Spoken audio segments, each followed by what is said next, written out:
என்னங்க இன்ட்ரெஸ்டாக டிவி பார்த்துட்டு இருக்கிறீங்க? சீரியல் பார்த்துட்டு இருக்கேன். டைம் ஆயிடுச்சு. உங்கள் மாமியார் வர ஒன்றும் ஆளை காணோம். எனக்கு மாமியார் உங்களுக்கு அம்மா சொல்லுங்க வருவாங்க. வந்துட்டாங்களே 100 ஆயுசு 99 ஆயுசு ஒன்று நான் எடுத்துக்கிறேன். எப்போ வந்தீங்க?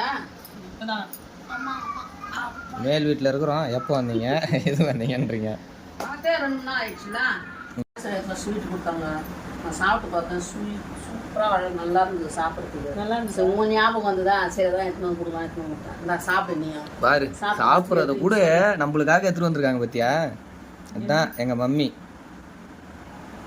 ஜே நீ அந்த இது பண்ணுவியா? அப்படியே ஒண்டியே சாப்பிடு, எனக்கு கொஞ்சம் கொடுக்காத.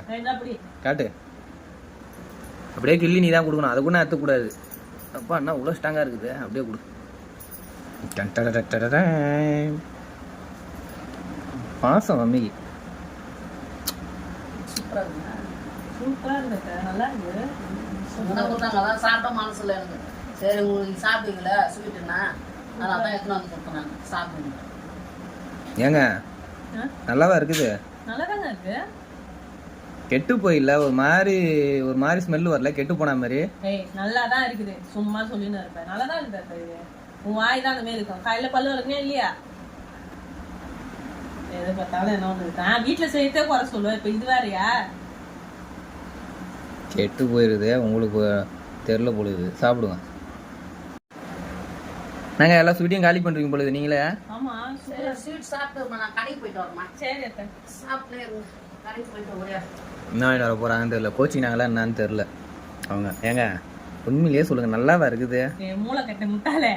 அவங்க ஏதோ பாசமா வேலை செய்யற இடத்துல இருந்து கொடுத்தாங்கன்னு சொல்றாங்க. அதை எடுத்துட்டு வந்து எங்களுக்கு கொடுக்குறாங்க பாசமா. அந்த நேரத்துல போயிட்டு நல்லா இல்லைன்னு சொல்லுவியா? அவங்க மனசு கஷ்டப்படுற மாரி கொஞ்சமாச்சும் உனக்கு எதனா இருக்கா இல்லையா மைண்ட்ல? சொல்லு, எதுக்கு சொல்றேன்னு யோசிக்க மாட்டியா நீ? அவங்க மனசை எது கஷ்டப்படுத்துற நீ?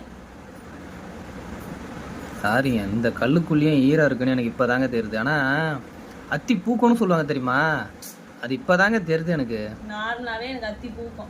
அத்தி பூக்காது, நார்மலாவே அதிகம் அத்தி பூக்குது. இந்த மாதிரி வீட்டுல வந்து சின்ன சின்ன விஷயம் நம்ம அந்த மாதிரி பேசுறதுனாலதான் அதாவது வீட்டுக்குள்ள பிரிவினை வருது. அதனால வந்து அந்த மாதிரி விஷயத்த கூட ஒரு என்கரேஜ் பண்ணலாம். நல்லா இல்லைன்னா கூட அவங்க எதிர்ல சொல்லக்கூடாது. அவங்க பின்னாடி போய் கூட சொல்லிக்கலாம். பின்னாடி போய் சொல்லிக்கலாமா? இல்ல பின்னாடி போய் குப்பை தொட்டியில போடலாமா? பின்னாடி போய் கூட குப்பை தொட்டில கூட போட்டுடலாங்க. அவங்க முன்னாடி வந்து சொல்லக்கூடாதுங்க எதுவுமே. அந்த மாதிரி நல்லா இல்லைன்னு சொல்லிட்டு அவங்க மூஞ்சிக்கு எதிராக சொல்லக்கூடாது. அவங்க எவ்வளவு பாசமா எடுத்துட்டு வந்து குத்தாங்க. அந்த ஒரு செகண்ட் பாத்தியா இல்லையா?